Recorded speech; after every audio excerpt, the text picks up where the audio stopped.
When it comes to children's Halloween movies that I used to watch growing up and still watch to this day, one of the absolute classics for me is Monster House. I can remember first watching this in the cinema back in 2006, and it was a truly incredible movie. It had some good jokes, scary moments, and really well written characters, making this my favourite Halloween movie of all time. So how could I resist when I found out that they made a game based on the movie for PS2, among other platforms? It's a movie based game, so I'm guessing that this is probably going to be a pretty average experience. Right?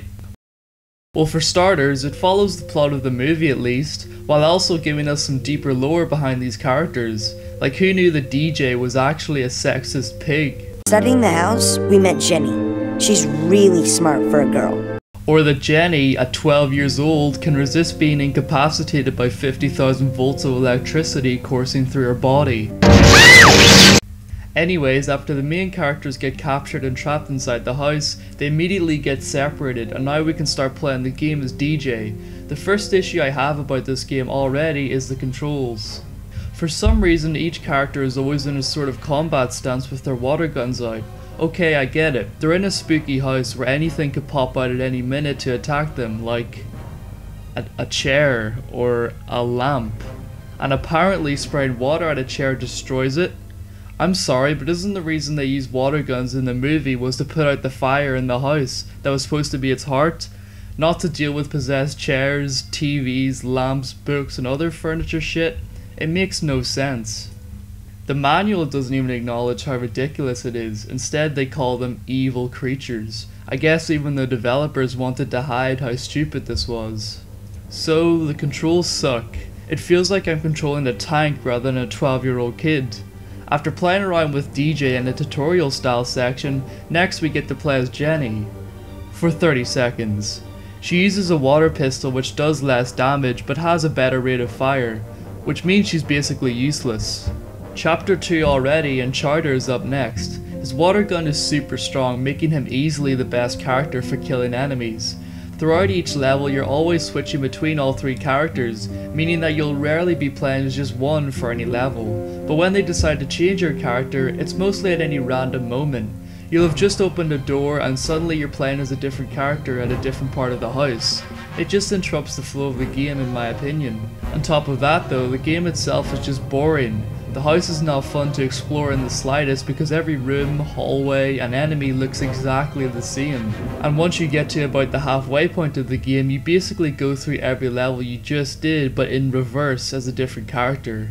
It is by far one of the most uninspired games I've ever played in my life, and that is not an exaggeration. All you do is go door to door, squirting furniture and moving on. If you're lucky, you might get to push a fucking box around the room to progress through an area, highlighting the developer's lack of creativity and a cheap artificial way of extending the life of some of these levels. And speaking of length, there are only 9 chapters, with most of them being around 15 minutes to complete. That means that my entire playthrough of this game, including extras, came to a mere 2 hours. And if you just count raw gameplay, it comes to under 2 hours. That is diabolical for a PS2 game, and even for a movie-based game. I know they're all mostly mediocre, but there are a few good ones for this console, and this certainly isn't one of them. If you've somehow managed to play this game for more than 5 minutes, you'll see that it takes some inspiration from the older Resident Evil games, especially with quick time events. It is literally the only reason you'll die in some areas. Like here for example, I'm trying to shoot enemies, which means I'm pressing X constantly.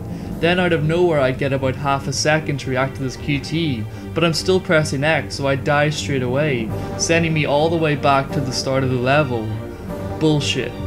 While I mentioned earlier that the game at least follows the plot of the movie, it doesn't excuse how terrible it was executed here.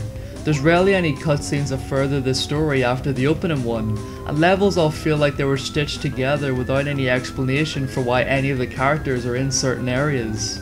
In one level you come across a police car with a radio that lets you talk to Skull, who is supposed to give you his quote-unquote supernatural expertise and advice to the kids. I laugh in the face of doom. Ha ha. Don't shoot the pianist, shoot the piano. One cannot claim to be a warrior if one doesn't have a sword. It's not until chapter 6 that the story actually develops, but it's just with the most awkward cutscenes I've ever witnessed. Look.